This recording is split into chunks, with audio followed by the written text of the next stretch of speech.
ทางเจ้าเมืองไซธานีทางจันทรา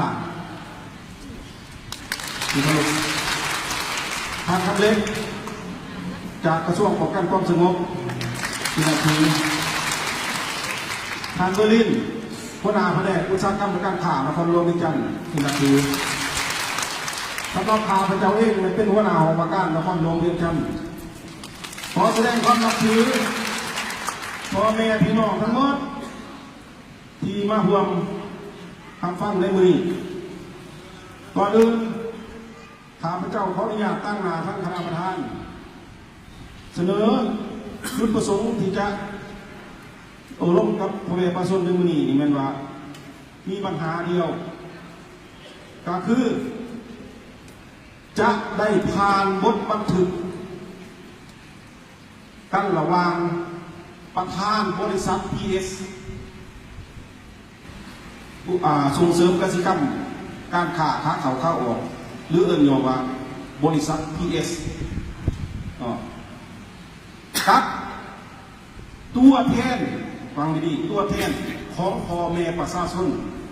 ที่มาร่วมชุมนุมทวงเงินคืนที่บริษัทได้ไประดมเอามา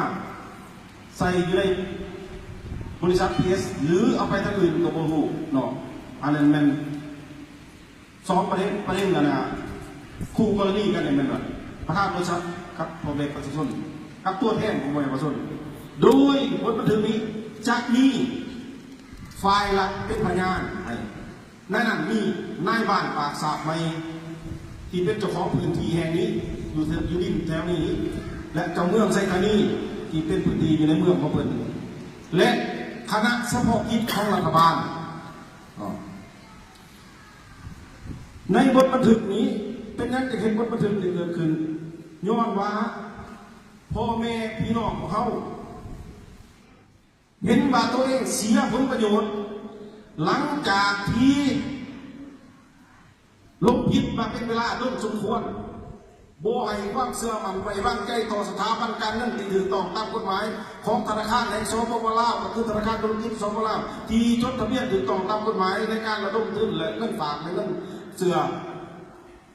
ย้อนว่ามันได้ดอกเบี้ยต่ำแต่เอาเลยมาแลกน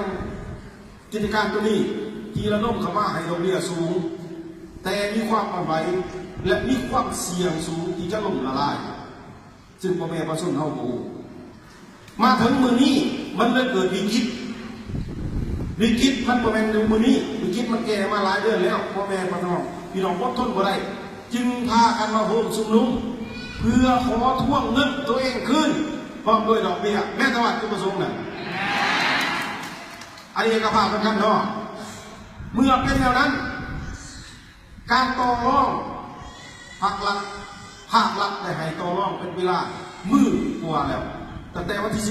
11 วัดมือมามือนี่ก็เกิดครึ่งมือแล้วต่อรองกันโบไปประมาโบเขาโบออก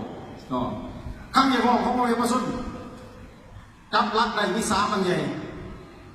1จ่ายเงินคืนเดียวนี้แม่ตะว่าเอาเงินไปเอาเงินกูมาแม่ตะว่าแต่มันเป็นไปกว่าได้แม่ตะว่าเพราะว่าเอาประธานบริษัทว่าคอยประธานมีเงินสดเดียวนี้แต่เขายังมีทรัพย์สินอยู่ปัจจุบันนั้นอันที่1ขากระต่ายขายกันได้ตอนนี้อันที่2พ่อแม่ประสบว่าคัดทาเราจะจ่ายเงินเพิ่มก็ได้เอากิจการทั้งหมดนี้ให้คณะเฉพาะกิจหรือให้รัฐบาลหรือให้ผู้แทนประสบควบคุมแม่ตะว่าเพื่อปล่อยมันเสียไปใส่ก็จะให้เอาเป็นหลักฐานตามตามตัวเองตามกฎหมายประธานบริษัทเจ้าของเงินนี้แม่ตะว่าอันนี้อันที่2อันที่3พ่อแม่ประสบว่าคันจะได้กันจะก็ได้แต่เห็นอะไรให้กัดตัวประธานบริษัทนั่นแม่นว่าอันที่3นี้ภาครัฐเจ้าหน้าที่เขาตอบสนองแล้วเอาเพื่อไปสงบมันเป็นสงบสุขติเลยเด้อสงบเอาไปสงบอารมณ์ไว้มากประทะกับพ่อแม่ประชาชนเราไว้ประทะอารมณ์มันจะเสียต่อภาคคนพอดีต่อประเทศเอาไปไว้แล้วประธานฉะนั้นทั่วโดยตรงก็ได้เรื่องคำหรือว่าต้องผ่านเจ้าหน้าที่อยู่ในขั้นตอนของเจ้าหน้าที่ก็ต้องสืบสวนสอบสวน ทั้งหมดว่าเรื่องคำว่าไม่ไหวใส่อยู่บนไหนอารมณ์ระดมมาจากแรงใดอันนี้เป็นสิ่งของเจ้าหน้าที่ประเทศเป็นพลังเป็นบาปของเพิ่นพ่อแม่ปลาสุนหูพ่อแซ่มาเราเอาเงินเราครับไม่ใช่มาได้บอกได้แจ้งได้ทางเจ้าหน้าที่ทางคำเล็กมันทำปากมันจะไปแจ้งตัวหน่วยงานที่เป็นดีตัวนี้อันนี้ว่ากันเป็นนำย่อยก่อนทำดีให้เข้าใจเป็นหลักการนั้นฉะนั้นตัวมีทางออกปลาสุนจะไปเงินหรือควบคุมกิจการขั้นควบเมื่อประธานบริษัท